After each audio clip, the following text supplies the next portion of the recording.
I see, you already know they're not going to change. Don't you? You've known that for a while.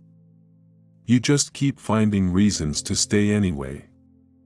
Reasons to try again, reasons to believe this time will be different.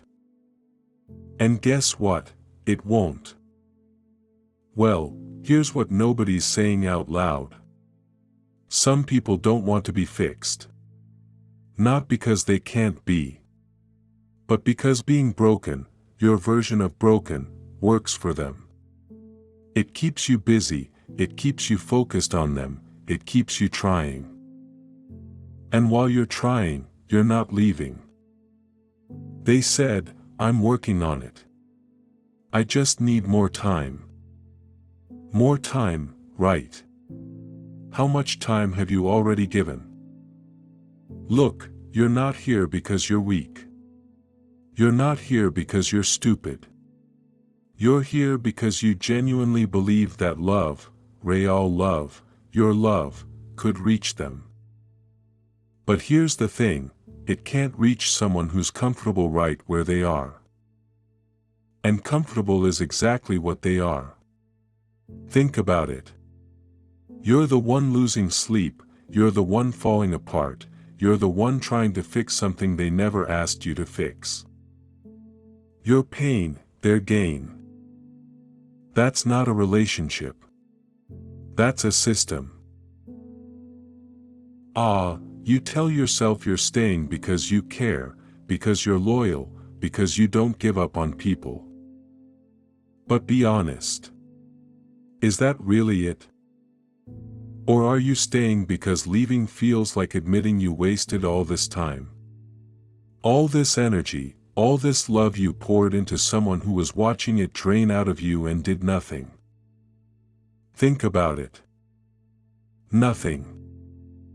So, you stayed. And you adjusted, you got quieter about the things that hurt you, you stopped bringing up certain topics because you already knew how it would end. With you apologizing, with you feeling crazy, with you wondering how a conversation about your pain became a conversation about their feelings. Didn't it? Every single time. Let's just say as it was, you started shrinking, small at first. You let one thing slide, then another. Then another, and somewhere along the way shrinking became normal. You called it patience, you called it understanding, you called it being the bigger person. But they called it convenient. They said, you're too sensitive. You make everything a problem, and instead of walking away you went quiet, you swallowed it, you thought maybe they're right, maybe I am too much. But here's the thing, you're not too much. You're just too much for someone who needs you small. Look, here's the pattern. You bring something up, they deflect, you explain, they twist it, you apologize. They move on, nothing changes, you wait, you try again, same result. Round and round. And the worst part? You've started timing it. You know when to talk to them and when not to, you know their moods, you know the warning signs, you've basically built your entire day around managing them. Haven't you? That's not love. That's management, that's survival. You became so good at reading them that you forgot they never learned to read you. Interestingly, they didn't try to. Yeah, and here's what that tells you. They didn't need to try. Because you were already doing all the work. For both of you. You were carrying the relationship, the communication, the emotional weight, all of it, while they stood there and let you. And called it love. But that's not love. That's leverage. Anyway, here's what's actually happening. And it's not pretty. The truth is, they're not broken in the way you think. They're not lost, confused, damaged beyond control.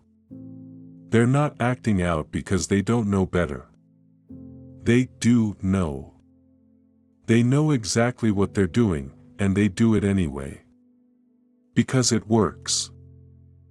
Think about it, every time you get upset, what happens? They shift the focus. Suddenly your reaction is the problem. Not what they did, not what they said. Your reaction.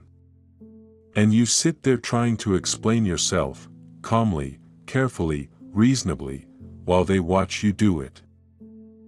Let's face it, that's not confusion, that's control. They said, why do you always have to make things so complicated? Simple, clean.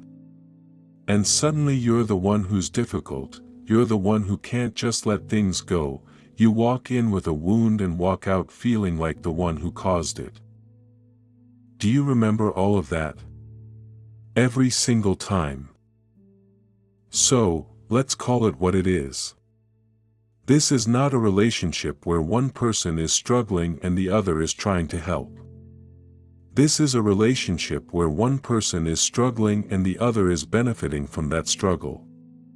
Your confusion keeps you focused on them, your guilt keeps you trying, your hope keeps you from leaving.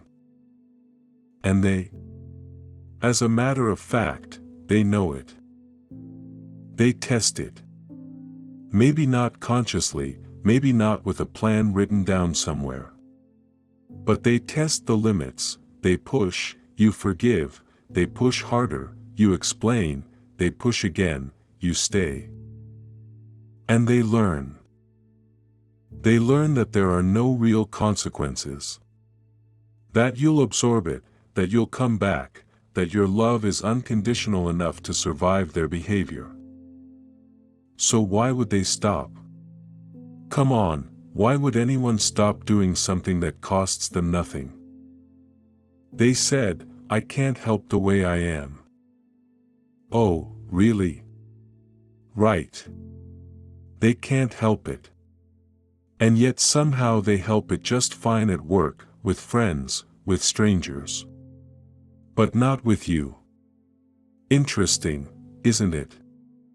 The one person who loves them most is the one who gets the worst version. And you know what, that's not an accident, that's a choice. Because you're safe. You're the one who stays, you're the one who forgives, you're the one who believes in them even when they give you every reason not to. And they know that, they're counting on it. Actually, here's the part that stings. That fixing you keep trying to do. It's feeding the system. Every time you try harder, they need to try less, every time you give more, they take more.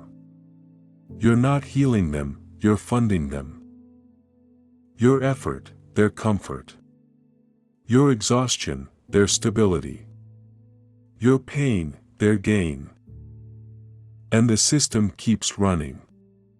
Because you keep running it. Right, how long are you going to keep doing this? Think about it, how long? Because at some point, and that point might be right now, you have to look at what this is actually costing you. Not them. You. You're tired. Not the kind of tired that sleep fixes.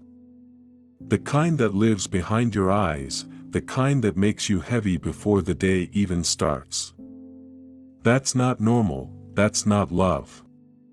That's what happens when you spend too long carrying something that was never yours to carry. And look at them, they're fine. Isn't that something? You're exhausted and they're fine. They said, you're so dramatic. You always make everything about you. Okay, alright. You're dramatic. You, the one holding everything together while they coast. You, the one losing sleep, losing confidence, losing pieces of yourself you haven't even noticed yet. So dramatic. Here's the question nobody wants to answer. If they were going to change, wouldn't they have started by now? You've talked, you've cried, you've explained it in every possible way. You've been patient, you've been understanding, you've given chance after chance after chance. You've been so generous with your trust that you kept refilling it even after they emptied it on purpose. And yet, here you are. Same conversation, different day.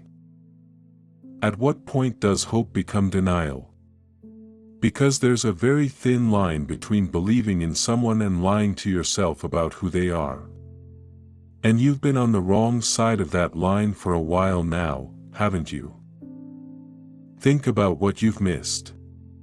While you were busy trying to fix them, what did you let go? What did you cancel, postpone, sacrifice? What version of yourself did you put on hold because managing them became a full-time job? That's not a small thing, that's your life. Those are days you don't get back. And for what? They're not going to wake up one day and suddenly see your worth. People who benefit from undervaluing you have no reason to value you. None, zero. Why would they fix a system that works perfectly for them? Think about it, they wouldn't and they won't. Here's the thing, deep down, not the hopeful part, the honest part, you already know that. You've known for longer than you want to admit. The signs were there. You just kept finding softer ways to explain them away.